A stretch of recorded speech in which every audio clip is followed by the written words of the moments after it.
Hi, this is Jessica Fensel. I'm the Tech Integrationist from Atlantic Community School District. This is a quick tutorial on how to make a Google site be a Dropbox for assignments. Here's an example. Here's a Google site that I have created. And the first thing you need to do is create a new page. So I'm going to go ahead and create a new page. And that page, I'm just going to call it Google Site Dropbox. The first thing you need to realize, though, is not going to be a web page type of page. It's going to be a file cabinet. So go ahead and click on the drop down and click on File Cabinet. And I'm going to go ahead and click on the red button, Create. Once that has come up, one of my biggest pet peeves is the comments. So I'm going to go ahead and remove that.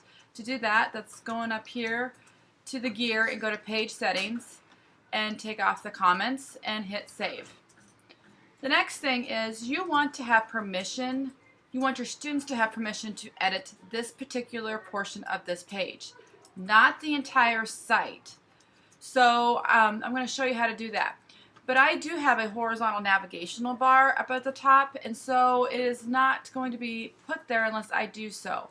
So there is under the gear, in that particular case is Edit Site Layout. So I'm going to click on Edit Site Layout. I'm going to hover over and click on Edit Horizontal Navigation Bar. I'm going to click on that. In this particular case, I'm going to add a page and scroll down to Google Site, the Dropbox, this one right here. And I'm going to go ahead and hit OK. And then in a second here, you'll notice Google Site Dropbox has appeared. I am still in the Edit Site Layout, and I'm going to go ahead and hit Close. Alright, so I want my class to be able to put their assignments either as a file, add by a drive, or so on. So the first thing I'm going to do is I'm going to go to my permissions and sharing. So I'm going to click on the blue button and click on Share. And you'll notice the first thing you're going to do is you need to share it with the class. So if you have a mass class, you would give them, if you have it in a Google group or contact list, you can type that in. I don't have a Google group class right now, but I'm going to go ahead and just type in a student here. I'm going to type in Jane Smith.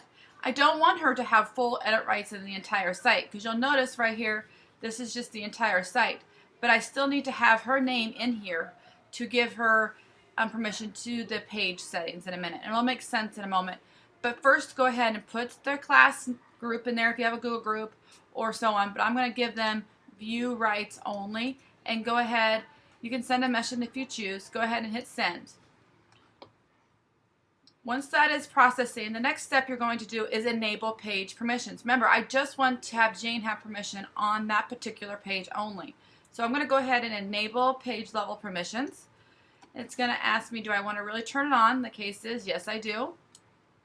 You give it a moment to process, and what will happen is then you'll notice the Google Site Dropbox right here.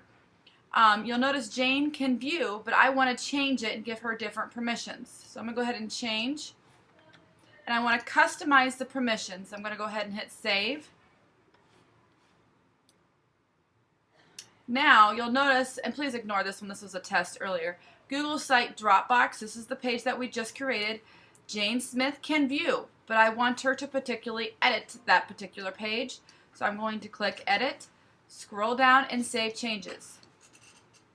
You're not going to notice much of a difference. So if this is your first time doing so, maybe you start in a small group, or just maybe test with another teacher or another tech person. But I'm going to go back to Google Sites. Now you'll notice I have a Google Site Dropbox. It is a file cabinet page. But I'm going to go ahead and log into Jane's account so we can kind of see how it works as a student's perspective. So Jane's going to go to her sites, and Jane's going to log in here. And you'll notice now she has under here Google Sites 101. So I'm going to click on Google Sites 101. She can't make any changes to any of these other pages. But if I click on Google Site Dropbox, you'll notice now she has an option to edit this particular page. Now, keep in mind she does have access to add others, but we hope for the honor system. So if she wanted to, she can add something directly from her drive. Still, permissions are important per document. So if I wanted to, I could put this on there and select it and so on, and it will add. and so on. But keep in mind, I hate to talk in third person, but you make sure they still share this with anyone with the link, or they will need to just share it for that particular person. So keep that in mind too. So let me show another sample. I'm going to remove this. So if I actually go to Jane's Drive account, and let's say she does create an account or create a document that she needs to turn in for a Spanish class or whatever the case may be. I'm going to create a document. And of course, first thing you do is name it. So I'm going to say test assignment Dropbox.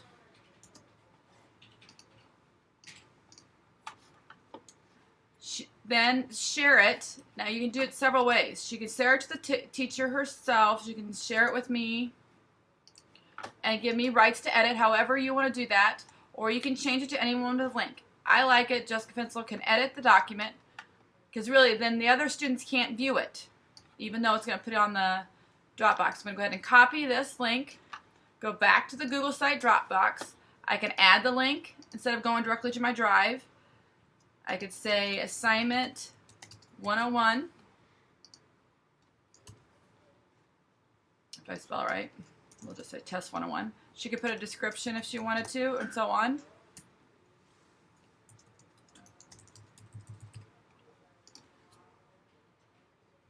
And then you can go from there. And you can get really organized this. You could say Unit 1 and tell them to move it into Unit 1.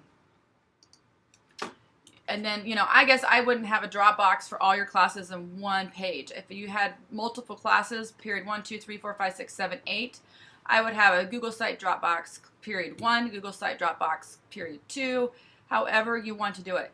There's many, many ways to do Dropboxes and how you organize your Google Docs. If this is an idea for you and you want to use the Dropbox, this is great. So if you have any questions, my contact information is posted here on this tutorial. And I hope you have a great day. Thank you.